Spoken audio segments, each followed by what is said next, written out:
cristianismo não seria o que é se não fosse por vários homens que trabalharam fielmente para lançar os alicerces e construir os pilares da igreja. Durante um avivamento, Deus transforma sobrenaturalmente crentes em uma igreja local, região, nação ou no mundo através de um entusiasmo súbito e intenso pelo cristianismo. As pessoas sentem a presença de Deus poderosamente, uma convicção, um desespero, uma contrição, arrependimento e oração vem facilmente. As pessoas têm sede da palavra de Deus, muitas conversões autênticas ocorrem e os desviados são renovados. Reavivamento e despertar são geralmente sinônimos. Quanto maior a geografia que um reavivamento cobre, maior a tendência de chamá-lo de despertar. A paz do Senhor, povo lindo de Deus, para você que é novo por aqui, eu sou a diaconisa Tânia Anjos, sou professora de Escola Bíblica Dominical. Estamos estudando o primeiro trimestre das lições bíblicas da editora CPAD, da classe dos adultos, que tem o tema Aviva a tua obra, o chamado das Escrituras ao quebrantamento e ao poder de Deus. A lição de hoje é a lição 8, o avivamento espiritual no mundo. O texto áureo nos diz assim: e mediu mais 1000 e era um ribeiro que eu não podia atravessar, porque as águas eram profundas, águas que se deviam passar a nado, ribeiro pelo qual não se podia passar. Ezequiel capítulo 47, versículo 5. A verdade prática nos diz assim: somente por intermédio do movimento do Espírito Santo, o mundo pode experimentar o verdadeiro avivamento espiritual. A leitura bíblica em classe se encontra em Ezequiel, capítulo 37, do versículo 7 ao 10, e Ezequiel, capítulo 47, do versículo 1 ao 59. Os objetivos da lição é explicar o avivamento no tempo de Ezequiel, identificar os grandes avivamentos no mundo e mostrar que os avivamentos mudam o rumo da história. Não se esqueça, irmão, de curtir, comentar, compartilhar pelo menos com mais uma pessoa, que você estará ajudando esse canal a levar o ensino da palavra de Deus, ok? Então vamos lá. Tópico 1, o avivamento no tempo de Ezequiel. Subtópico 1, a calamidade e restauração de Israel. O livro de Ezequiel é um livro muito interessante. Ezequiel foi um profeta de Deus que recebeu algumas revelações profundas sobre a glória, o poder e o amor de Deus. Nós estudamos isso no trimestre passado. A mensagem de Ezequiel é mais espiritual do que todos os profetas, porque ele lidou particularmente com a pessoa de Deus. Durante os primeiros anos do cativeiro, os falsos profetas ainda diziam que o povo voltaria a Jerusalém e que a cidade não seria destruída. A cidade não foi destruída mesmo, no momento da segunda deportação. Não foi até cerca de 586 a.C., quando Nabucodonosor veio contra a cidade pela terceira vez, que ele queimou e destruiu Jerusalém. Portanto, por um período de cerca de 10 anos, esses falsos profetas estavam dizendo que o povo retornaria à cidade e que não seria destruída. Jeremias havia enviado uma mensagem à Babilônia dizendo que a cidade seria destruída, e Ezequiel confirmou sua mensagem. Ele advertiu o povo de que eles deveriam se voltar para Deus antes que pudessem retornar a Jerusalém. Quando chegou a hora, um remanescente muito pequeno voltou-se para Deus, e eles voltaram para Jerusalém muito desanimados. Ao ler o livro de Ezequiel, precisamos pedir a Deus que abra nossos olhos para as coisas maravilhosas em sua palavra. Ou podemos perder a importante mensagem que Deus quer passar para nós. E eu vos darei um novo coração e um novo espírito, porém dentro de vós, e eu removerei o coração de pedra da tua carne e te darei um coração de carne. Ezequiel, capítulo 36, versículo 26. Talvez o maior desafio que enfrentamos como crentes é que não acreditamos verdadeiramente nessa promessa.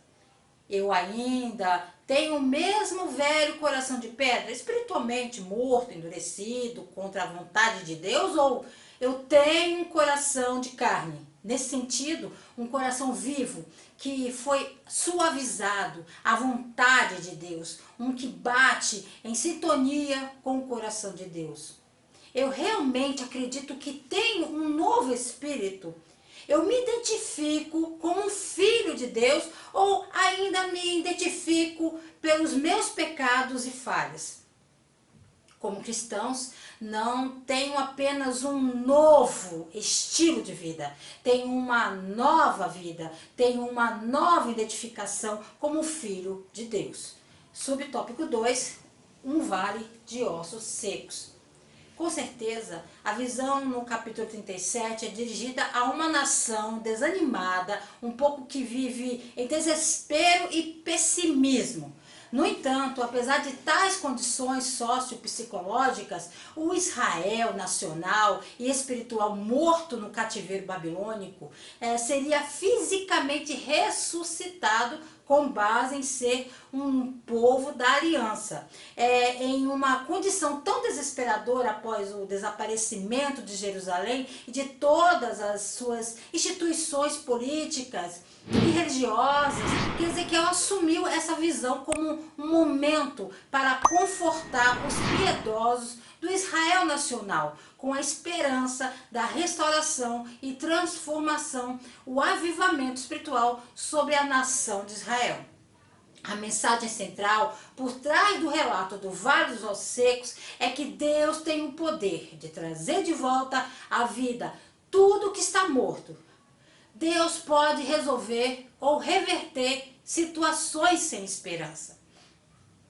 Ezequiel 37, versículo 7, ajuda-nos a compreender quão ruim, quão desesperadora era a situação desses ossos secos. Esses ossos não era o esqueleto de uma pessoa em um só lugar, mas ossos de várias pessoas que se quebraram e se espalharam por todo o vale. Para um esqueleto voltar à vida é um grande milagre por si só, não falar de fazer com que ossos dispersos de tantas pessoas voltem a se unir para formar o esqueleto de cada pessoa, antes de colocar de volta a carne de cada pessoa. Mas nosso Deus, irmãos, é poderoso e foi capaz de fazer isso. O poder de Deus que foi capaz de encontrar todos os ossos dispersos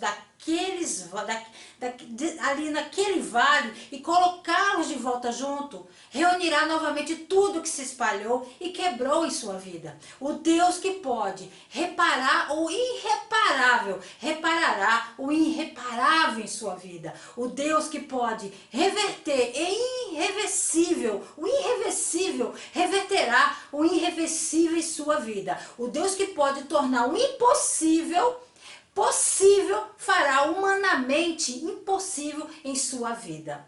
Subtópico 3. O rio das águas purificadoras.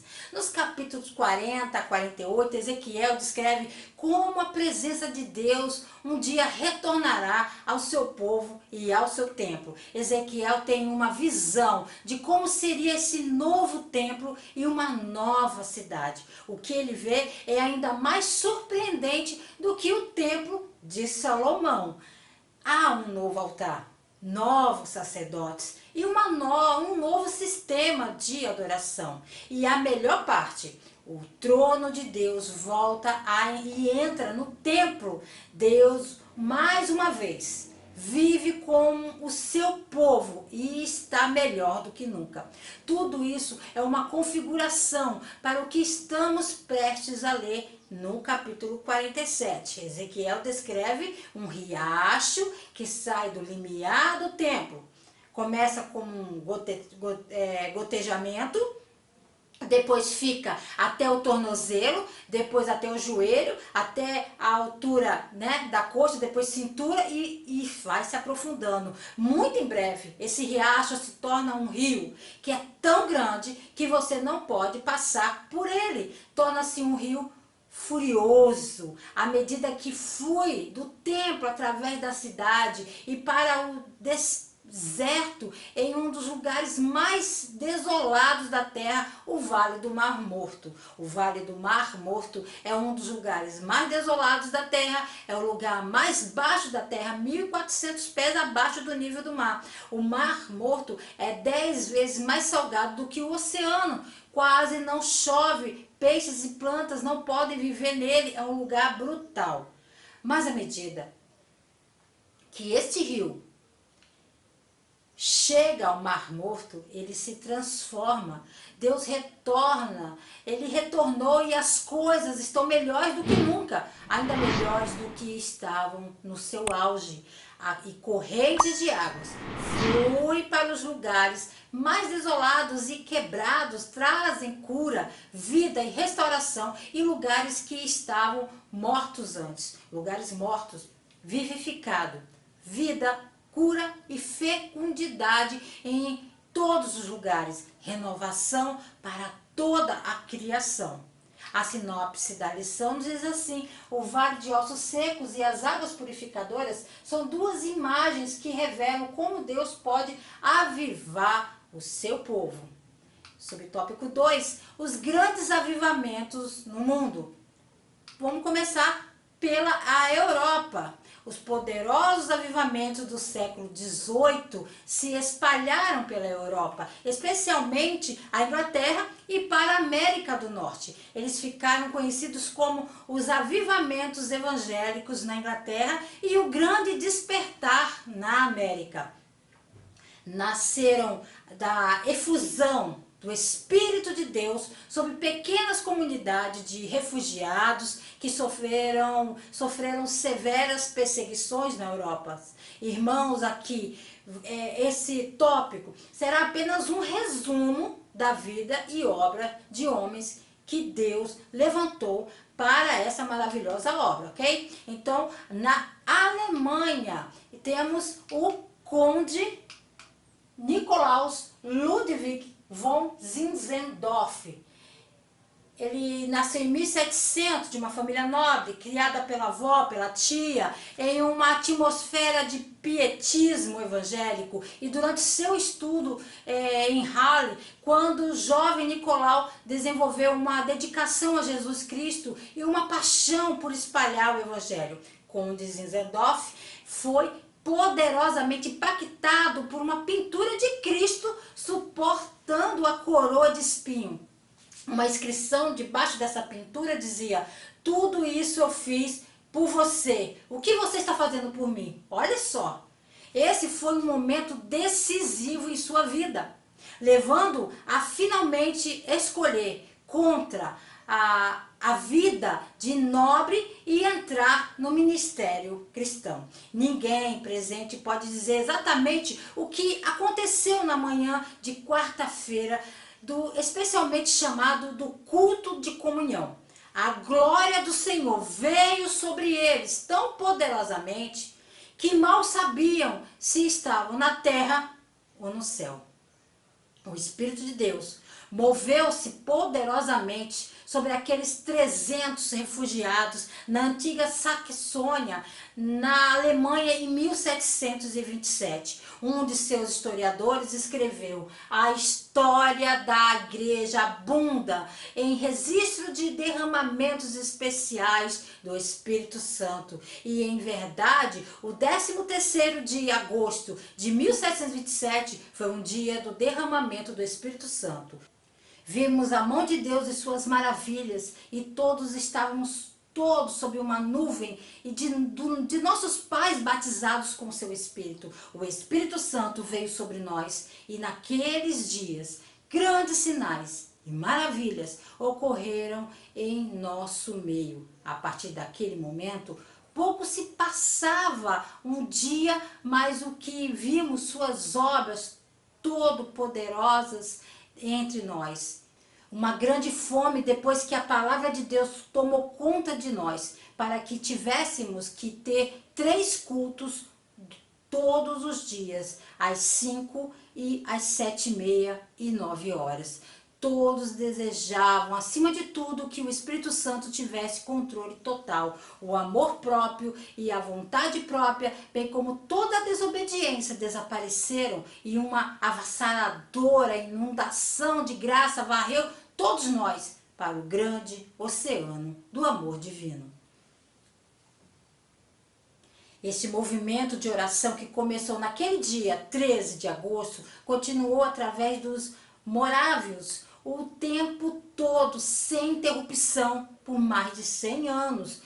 Esta foi inegavelmente a força por trás dos grandes movimentos de missões da Morávia, que se seguiram durante o século XVIII. Os morávios foram os primeiros protestantes a colocar em prática a ideia que a evangelização dos perdidos é dever de toda a igreja, e não somente de uma sociedade ou de alguns indivíduos. Eu tenho apenas uma paixão, e é ele só. O mundo é o campo, e o campo é o mundo. E doravante, esse país será a minha casa, onde eu possa ser mais usado para ganhar almas para Cristo. Conde Zinzendorf. Na Inglaterra, temos também John Wesley. Nasceu em 1703 durante o reinado da boa rainha Ana. Sua infância foi governada por sua mãe piedosa, rigorosa, e seu pai exigente. Sua mãe Susana acreditava que as vontades das crianças deveriam ser subjugadas e que elas deveriam ser chicoteadas profundamente quando se comportassem mal, e que deveriam chorar baixo depois de serem chicoteadas. Ninguém ouvia um choro de criança na casa daquele pastor. John era o 15º filho dos 19 filhos de Samuel e Susana Wesley. Ele teve um livramento de morte em um incêndio na reitoria, e ele foi arrebatado do incêndio por um vizinho que estava por ali e que colocou ele sobre os ombros. Ele tinha 5 anos de idade na época, e frequentemente depois disso, sua mãe o lembrava de que ele era um tição tirado do fogo. Ele mais tarde sentiu que ele havia sido poupado para um propósito e servir a Deus. John Wesley é considerado o pai do metodismo, tá? Seu irmão Charles, nascido em 1707, tornou-se um dos seus mais profundos poetas de língua inglesa, compondo mais de 6.500 hinos, sem a intenção de se separar da igreja anglicana. Os irmãos foram membros fundadores de um pequeno grupo de reforma da Universidade de Oxford, que eventualmente gerou a segunda maior denominação protestante da América. John e Charles foram ordenados sacerdotes da Igreja da Inglaterra, e eles fielmente mantiveram suas ordens sagradas ao longo de suas vidas. Embora eles fossem incapazes de pregar da maioria dos púlpitos anglicanos, por causa do seu estilo evangélico, eles realizavam cultos em celeiros, casas particulares e em outros locais. John Wesley, aos 37 anos, pregava nos púlpitos até que eles fossem fechados para ele. Então pregava nos campos abertos. Ele pregava 3 vezes ao dia, começando às 5 da manhã, já que os trabalhadores podiam parar para ouvi-lo enquanto caminhavam para o trabalho diário deles. Bom, enquanto estavam em Oxford, os irmãos e um amigo de George Whitefield formaram um grupo chamado Holy Club, Santo Clube, no qual realizaram estudo bíblico regular, oração e autoexame. Cada membro também era responsável por visitar os doentes e realizar cultos de adoração aos presos de prisão, o que era realmente comum para homens em idade universitária. O clube tornou-se conhecido por seus colegas de classe como os metodistas, devido aos seus modos visivelmente piedosos, abordagem metódica ao estudo da Bíblia e à oração diária. Certo biógrafo escreveu: não se pode traçar a história do grande avivamento do século passado, 1700, na Inglaterra, sem dar uma grande parte da herança merecida à mãe de John e Charles Wesley. Isso não somente por causa da instrução profunda desses filhos, mas por causa da direção que deu ao avivamento. O que Wesley pregou? Miséria, limpeza, honestidade, salvação, boas relações familiares, dezenas de outros temas, mas acima de tudo, fé em Cristo Jesus. Ele não pediu aos seus ouvintes que se afastassem de suas próprias igrejas, mas que continuassem indo a elas. Ele lhes deu refrigério espiritual, que eles não encontravam fora do seu círculo. Temos também no país de Gales, Evan Robert. Evan Robert nasceu e cresceu em uma família metodista calvinista galesa. Ele, quando menino, ele era extraordinariamente sério e muito diligente em sua vida cristã. Ele memorizou versículos da Bíblia e era um frequentador diário da Capela Moriá, uma igreja a cerca de 1 milha de sua casa. Evan Robert, mesmo aos 13 anos de idade, ele começou a desenvolver um coração para uma visitação de Deus. Mais tarde, ele escreveu: eu disse a mim mesmo, eu terei o Espírito. E através de todos os climas e apesar de todas as dificuldades, eu fui para as reuniões. Por 10 ou 11 anos tenho orado por avivamento. Eu poderia me sentar a noite toda para ler ou falar sobre avivamentos. Foi o Espírito que me moveu a pensar no avivamento. Ele começou a orar por 100.000 almas e teve 2 visões que o encorajaram a acreditar que isso aconteceria. Ele viu uma vela acesa e atrás dela o sol nascente. Ele sentiu que a interpretação para que as bênçãos presentes eram apenas como uma vela acesa em comparação com a glória ardente do sol. Mais tarde, todo o país de Gales seria inundado com a glória de avivamento. A outra visão ocorreu quando Evan viu seu amigo Sidney Evans olhando para a lua. Evan perguntou para o que ele estava olhando e, para sua grande surpresa, ele viu também. O que ele viu era um braço que parecia estar estendido da lua até o país de Gales. Ele não tinha dúvida de que o avivamento estava a caminho. Ele então se sentiu levado a retornar à sua cidade natal e realizar reuniões com os jovens daquela cidade. Com a permissão do ministro, ele começou as reuniões incentivando a oração pelo derramamento do Espírito em Moriá. As reuniões aumentaram lentamente em números e poderosas ondas de intercessão. Varreram os que estavam ali reunidos. Durante essas reuniões, o Espírito Santo deu a Evan 4 requisitos que mais tarde seriam usados durante todo o avivamento vindouro. O primeiro, confissão de todo pecado conhecido. Arrependimento e restituição, obediência e entrega ao Espírito Santo e confissão pública de Cristo.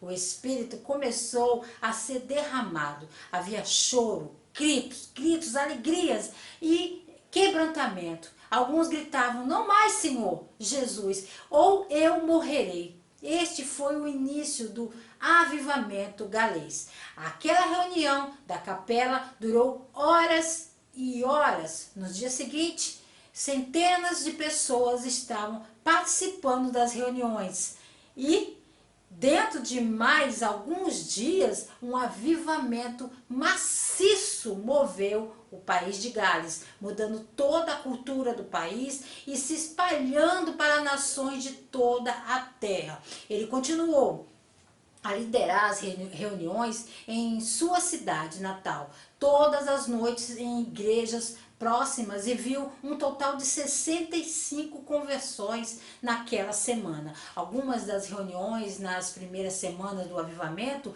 começavam às 7 da manhã e continuaram sem pausas até 4h30. E a manhã seguinte, após apenas 2 meses de reuniões, de 8 de novembro a 31 de dezembro de 1904, houve mais de 34 mil conversões registradas. 2 meses depois, em 28 de fevereiro de 1905, houve 84 mil conversões registradas. Era uma média de 5 mil conversões por semana do país de Gales. O avivamento começou a se espalhar para cidades dispersas na Inglaterra, Escócia, Irlanda e a ilha de Man. Também se espalhou até a Nova Zelândia, Madagascar, Índia, América do Norte, México e juntamente com vários países da Europa, Ásia e África. Subtópico 2, nos Estados Unidos. Temos quem? Charles Grandison Finney. Ele deixou o escritório de advocacia de sucesso quando acreditava que Deus o chamou para se tornar um pregador. Ele desfrutou de grande sucesso, particularmente no norte dos estados de Nova York, uma região em que Finney chamou de o Distrito Queimado. Os avivamentos de Finney enfatizavam a ação humana e ele encorajou seus convertidos a se juntarem a várias organizações de reforma, incluindo evitar o álcool e eventualmente se opor à escravidão. Para atrair mais convertidos, ele introduziu uma série de inovações chamadas Novas Medidas, que incluíam o banco ansioso, onde os aspirantes, os novos convertidos, poderiam contemplar sua decisão por Cristo.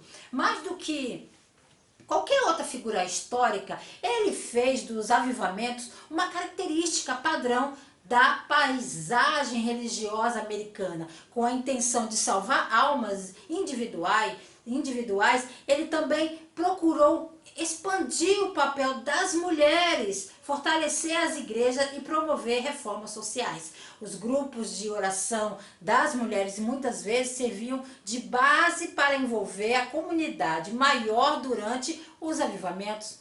Finney, ele permitiu e encorajou as mulheres a falarem em reuniões de orações, na presença de homens e mulheres. Algo muito novo. Alguns ministros condenaram essa inovação, descrevendo as reuniões como assembleias promíscuas. Mas no final do século tornou-se a prática aceita por muitas denominações. Finney também argumentou que homens e mulheres tinham a obrigação moral de serem ativos na reforma social. Sua formação como advogado permitiu-lhe tecer um argumento lógico metodicamente, juntamente com seu conhecimento teológico e a força de sua convicção. Ele se tornou um formidável persuasor das almas. Em 1924, Charles Finney, ele começou uma carreira que acabaria por converter 500 mil pessoas a Cristo. 100 mil foram convertidos em Rochester, Nova York, apenas em 1831, fazendo com que o avivamento se espalhasse por 1.500 cidades. Subtópico 3, raízes do avivamento pentecostal. Bom, esse nós conhecemos, né, um pouco a história. O William Seymour, ele estava no coração dele o avivamento, na Rua Azusa, que remodelou o cristianismo em todo mundo. Se você é um dos 500 milhão de cristãos que agora são pentecostais ou carismáticos, então suas raízes estão nesse avivamento, e mesmo que você não seja como você adora e canta na igreja, terá sido influenciado por ele. O William Seymour nasceu em 1870 na Louisiana, filho de ex-escravos que viviam em extrema pobreza. Depois de uma educação muito limitada, ele veio a Cristo em uma igreja afro-americana. Ele pegou varíola que o cegou de um olho e depois se dedicou a Deus como pregador. Seymour foi convidado a pastorear uma missão em Los Angeles. Ele começou um grupo de oração afro-americano em uma casa. Bom, depois de extensos momentos de oração, vários dos participantes, incluindo Seymour, começaram a falar em línguas. Seu grupo cresceu rapidamente e em 1906 assumiu um prédio abandonado da igreja na Rua Azusa 312, no que era então uma parte degradada de Los Angeles. Esta foi uma época em que havia uma expectativa de avivamento.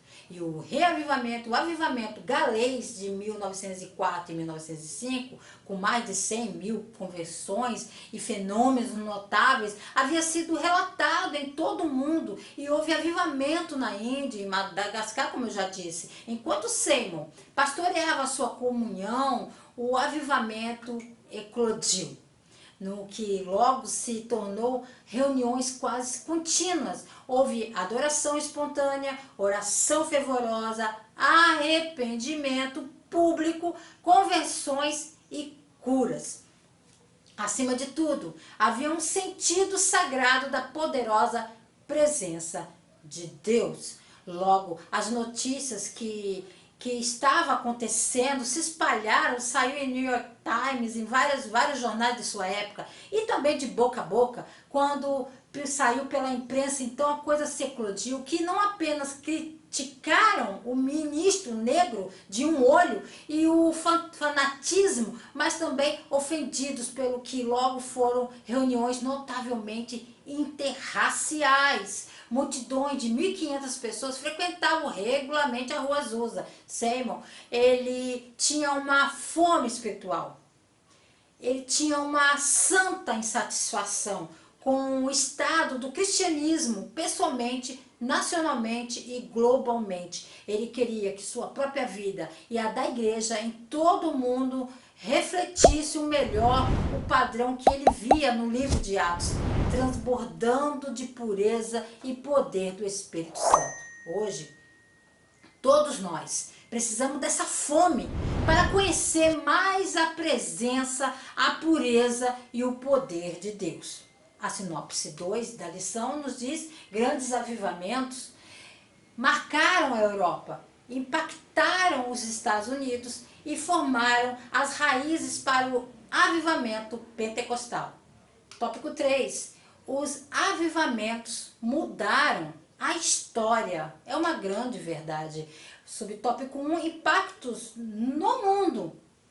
Os pregadores avivalistas viajavam a cavalo, compartilhando a mensagem de renovação espiritual e moral para o maior número possível. Moradores, centros urbanos, terras rurais e territórios fronteiriços se reuniram para avivamentos religiosos e reuniões campais, onde intenso entusiasmo físico e emocional acompanhou a conversão evangélica.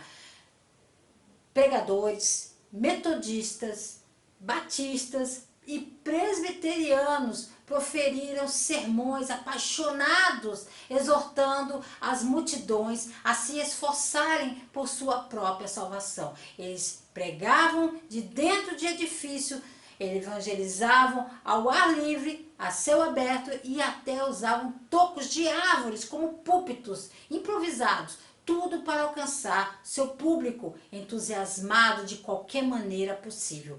Os participantes, movidos pelo fervor dos pregadores, responderam chorando, pulando, falando em línguas ou até mesmo desmaiando. Para os adoradores individuais, o igualitarismo espiritual em avivamentos e reuniões de acampamento poderiam quebrar as convenções sociais tradicionais. Por exemplo, os avivamentos geralmente admitiam homens e mulheres, tá? Além disso, em sua época, em que muitos protestantes americanos desencorajavam ou proibiam abertamente as mulheres de falar nas reuniões da igreja, alguns pregadores proporcionaram às mulheres novas oportunidades de se expressarem abertamente e participarem de comunidades espirituais. Alguns pregadores também promoveram a integração racial em reuniões religiosas, expressando igual preocupação com a salvação espiritual de pessoas brancas e negras e incentivando tanto os proprietários de escravos quanto os escravizados a participar das mesmas reuniões. Os historiadores até sugeriram que as manifestações físicas e vocais extremas de conversão vistas em avivamentos apaixonados e reuniões de acampamento ofereciam às fileiras de adoradores uma maneira de promulgar uma espécie de nivelamento social, desrespeitando os códigos de contenção prescritos pelas elites da classe alta. Embora os avivamentos nem sempre tenham correspondido a tais ideias progressivas na prática, particularmente nas regiões mais conservadoras do sul escravista, o conceito do igualitarismo espiritual, no entanto, desafiou e mudou as maneiras pelas quais os americanos protestantes pensavam sobre si mesmos, seu Deus e uns aos outros. Subtópico 2, a geração depois dos avivamentos. O que está impedindo o avivamento hoje, irmãos? Há apenas uma coisa que pode impedir o avivamento, e é a falta de desejo no indivíduo. E em nossos dias, a fome pela palavra de Deus é tão baixa quanto possível. Isso é um sinal de que somos candidatos maduros para o avivamento? Uma pessoa pode experimentar o avivamento pessoal sempre que quiser.